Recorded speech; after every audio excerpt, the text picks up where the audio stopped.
Thank you so much, Lindsay. And now we have Mr. Rob Moore. Big round of applause, please.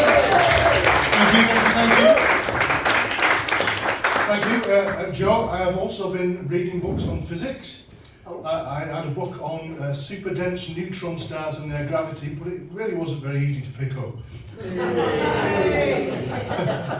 Absolutely there for you, absolutely there. So I realised as a middle-aged, white, middle-class, cis comedian, we have a tradition of complaining about how hard our lives are, to the sound of the world's tiniest violins from the audience. I'm going to break that stereotype. I'm going to tell you about some things that have made me happy. So for a starter, the cream has worked. That's the first thing that has made me happy this week. So I had a bit of an embarrassing personal problem down below. So I thought I'd better go and see the doctor. And these days, when you go to the doctor, you have to fill a form in online. And the first question is a description of the problem. And that's bad enough, isn't it, really? That's bad enough. Describing to a stranger what's going on down there. But the next box is please send a picture. Now, at my age, you don't get asked for dick pics very often. But when you do, and the problem is, you kind of want them to be a bit flattering, don't you? You kind of want to look your best, but it's for the doctor, so it's kind of got to look as bad as possible so they'll see you. You can't like fluff it up and make it look good. So that was bad. And then you send off the email and it goes through triage. So they look at it and they decide how bad you are and when they should see you. So in my case, they looked at it. 10 minutes later, they rang me back and said, yeah, you need to get back down here this afternoon. Oh, so your anxiety goes through the roof. You're worried. You're like, oh, I've been triaged and they want to see me straight away. So you start to imagine and worry what horrible questions they're going to ask when you get there. When was the last time you had sex? When was the last time you had sex with somebody else? How many milk bottles have you filled this week?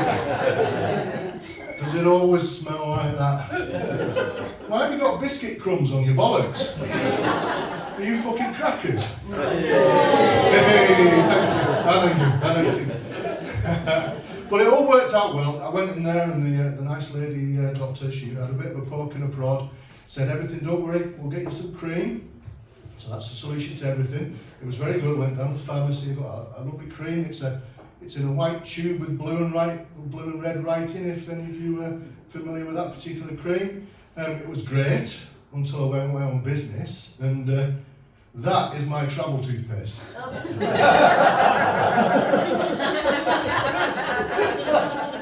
What's worse, a mouthful of knob cream or a knob that smells minty fresh? At least you don't have to worry about filling cavities anyway. So that was one good thing. I'm very happy that's worked. I'm also very happy because I'm a nerd.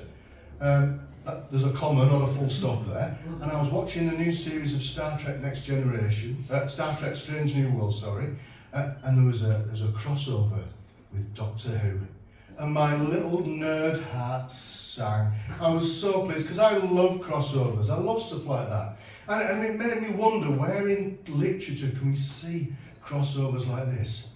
Crossover, the Diary of Anne Frank and the Diary of Bridget Jones. Brilliant, absolutely fantastic.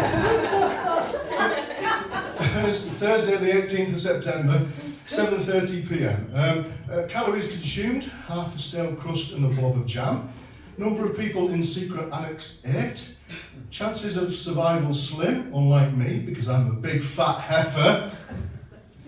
I have decided that the Nazis are the worst, and the only people I'm going to snog in my life are my immediate family. It would be brilliant. And I did consider the Diary of Anne Frank Spencer.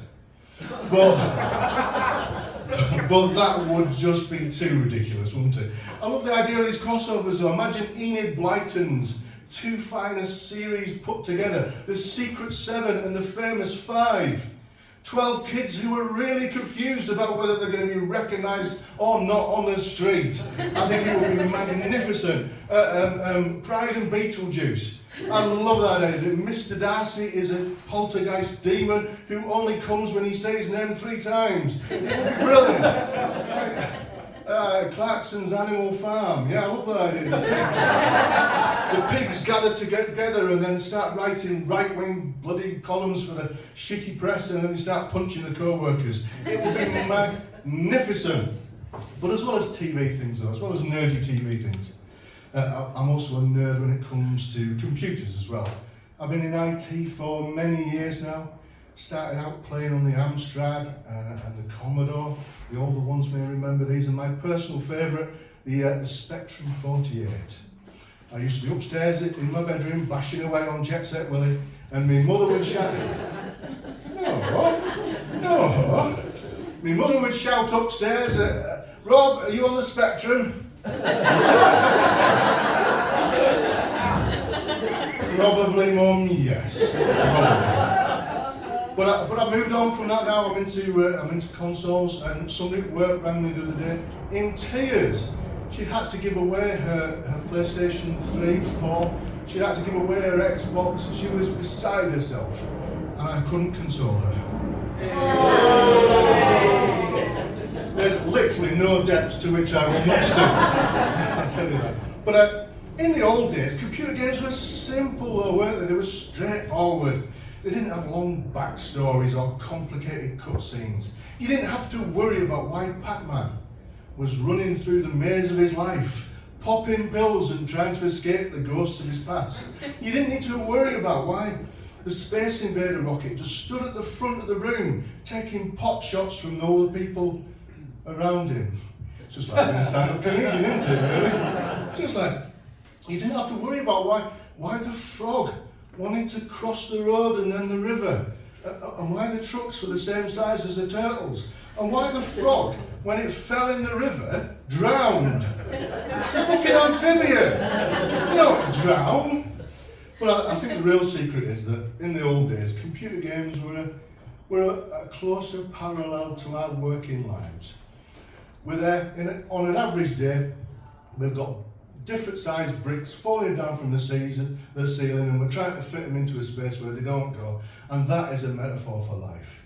We're in a situation, the field of our life is strewn with mines, and there's just a little flag and the little numbers telling us where they are. And that is a metaphor for life. Forget the Sims, forget Call of Duty, old-fashioned computer games are where it is at. And that is where I hope I will stay forever and a day.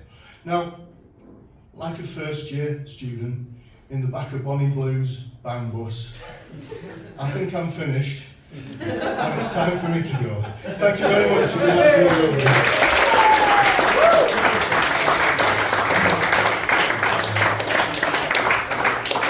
That was spectacular, Rob. Thank you so much.